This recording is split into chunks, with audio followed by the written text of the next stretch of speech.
বাংলাদেশে ডেঙ্গু পরিস্থিতি ভয়াবহ। চলতি বছর এ পর্যন্ত ডেঙ্গুতে আক্রান্ত হয়েছেন 1,54,000-এরও বেশি মানুষ। ভীষণ ভয়ঙ্কর অবস্থায় মারা গেছেন 772 জন। 2022 সালে ডেঙ্গুতে 281 জন মারা যান। বিশেষজ্ঞরা বলেছেন জলবায়ু পরিবর্তন ডেঙ্গুর প্রকোপ বাড়াচ্ছে, তাই ডেঙ্গু প্রতিরোধে জনসচেতনতা সৃষ্টি এবং মশা নিধনে কার্যকর পদক্ষেপ নেওয়া দরকার। দেখাবো বিশেষ প্রতিবেদন। বাংলাদেশে ডেঙ্গু পরিস্থিতি ভয়াবহ আকার ধারণ করেছে। মঙ্গলবার একদিনে ডেঙ্গু আক্রান্ত হয়ে 11 জনের মৃত্যু হয়েছে। এ নিয়ে চলতি বছরে এখনো পর্যন্ত ডেঙ্গুতে মারা গিয়েছেন 752 জন। বুধবার নতুন করে হাসপাতালে ভর্তি হয়েছেন 2956 জন।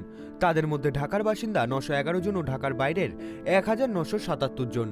চলতি বছর ডেঙ্গু আক্রান্ত হয়ে হাসপাতালে ভর্তি হয়েছেন 1,54,228 জন। তাদের মধ্যে ঢাকার বিভিন্ন হাসপাতালে 68,937 জন ও ঢাকার বাইরের হাসপাতালগুলোতে 85,291 জন ভর্তি হয়েছেন। এর আগে 2022 সালে ডেঙ্গুতে বাংলাদেশের ইতিহাসে সর্বোচ্চ 281 জন মারা যান। 2020 সালে করোনা মহামারীকালে ডেঙ্গু সংক্রমণ তেমন একটা দেখা না গেলেও 2021 সালে সারা দেশে ডেঙ্গু আক্রান্ত হন 28,429 জন। একই বছর দেশব্যাপী ডেঙ্গু আক্রান্ত হয়ে 105 জনের মৃত্যু হয়েছিল। তবে মশাবাহিত ডেঙ্গু রোগের বিস্তারে জলবায়ু পরিবর্তনকে আংশিকভাবে দায়ী করেছে বিশ্ব স্বাস্থ্য সংস্থা।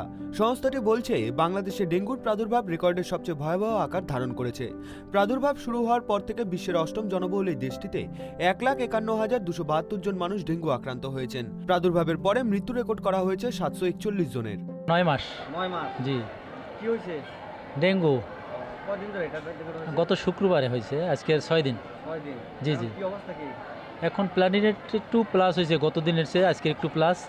30,000 ছিল, 32,000 ছিল, গতকালকে 35,000 হয়েছে। আজকের আবার সিবিসি করতে দিয়ে আসছে। মানে আমাদের কোন এলাকা হয়েছে? ভাসাবো জি, মধ্য ভাসাবো। এরকম আরো হয়েছে ডেঙ্গু? হ্যাঁ, অনেক লোকের হয়েছে, অনেক। আর আপনি প্রতিদিন তো পরীক্ষা করতে হচ্ছে নাকি? জি, প্রত্যেকদিনই পরীক্ষা করি। সিবিসি প্রতিদিনই পরীক্ষা করতে হয়। সেবা কি মোটামুটি ভালো পাচ্ছেন? জি, আলহামদুলিল্লাহ। কি হয়েছে? ডেঙ্গু কদিন ধরে? আজকে 4 দিন। কোন এলাকা হয়েছে এটা? মীর হাজিবাগ, ঢাকা। ঢাকায়? আপনার বাসার আশেপাশে এরকম ডেঙ্গু হয়েছে? হ্যাঁ, অনেক হয়েছে না? হ্যাঁ। এখন বাচ্চার অবস্থা কি? বাচ্চা তো গতকালকে 30,000 থেকে 8,000 আসছে। পরে রাত্রে ব্লাড দিছি, এখন রাত্রে রিপোর্ট আসলে বলা যাবে। মানে প্রতিদিনই তো পরীক্ষা করতে হচ্ছে? হ্যাঁ, সিবিসি প্রতিদিনই। কেমন খরচ কেমন যাচ্ছে? অল্পই। না সরকারি হাসপাতালে খরচ কম? হ্যাঁ। এক সপ্তাহ ধরে জ্বর হয়েছে স্যার। কোন এলাকায়? এটা মাও এলাকা, লোজন থানা। এটা কি ওই লোজন না ঢাকার বাইরে? তো হ্যাঁ, ঢাকার বাইরে আর কি। ডেঙ্গুটা ঢাকার বাইরে হয়েছে? হ্যাঁ, ডেঙ্গুটা ঢাকার বাইরে হয়েছে আর কি। লোজন থানা, ওই যে পদ্মা ব্রিজটা আছে না, ওই পদ্মা ব্রিজের গোড়ায় আমাদের বাসা, ওইখান থেকে। অন্য লোকজন কি এরকম ডেঙ্গু ছড়াইছে? হ্যাঁ, মোটামুটি ছড়াইছে। তো আমি উপজেলায় নিয়ে গেছিলাম, লোজন থানা উপজেলায় নিয়ে গেছিলাম। ওইখান থেকে কইতেছে যে ওর পয়েন্ট নেমে গেছে 63-তে আছে, 63,000-এ। আপনার জরুরি ঢাকায় নিয়ে যান। তো আমি জরুরি ঢাকায় নিয়েছি আর কি, এই মুগ্ধ হসপিটালে আর কি। আজকে 2 দিন যাবত ভর্তি করছে, আজকে 2 দিন যাবত আছে। এখন মোটামুটি আলহামদুলিল্লাহ। আগে যেমন শরীরে ব্যথা ছিল, জ্বর ছিল, এখন এইগুলা নাই। এখন শুধু ওই একটু দুর্বলতা শরীরে আছে, হ্যাঁ, কাটতেছে আর কি। এলাকায় ডেঙ্গু মহামারী ছড়িয়ে গেছে। আপনি হসপিটালে যেয়ে দেখেন, সেখানে ছোট ছোট বাচ্চারা ভর্তি হতে পারতেছে না। রাস্তায় বাচ্চার মা বাচ্চাকে নিয়ে কান্নাকাটি করতেছে।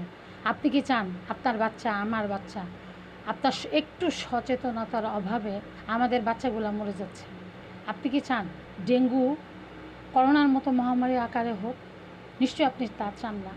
সেজন্য ঢাকার আশেপাশে যারা আছেন সবাই সতর্কতা অবলম্বন করবেন এবং নিজের বাড়িঘর, নিজের বারান্দা, নিজের টয়লেট।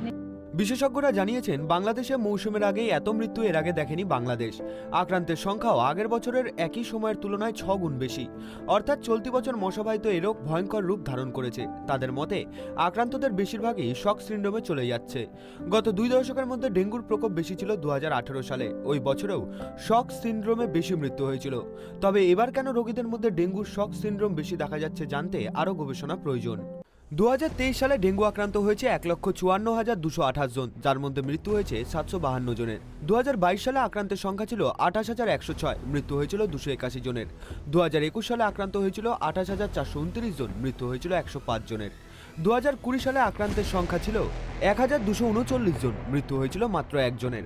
2019 সালে আক্রান্ত হয়েছিল 9,645 জন, মৃত্যু হয়েছিল 11 জনের। 2018 সালে আক্রান্ত হয়েছিলেন 1,09,626 জন, মৃত্যু হয়েছিল 144 জনের।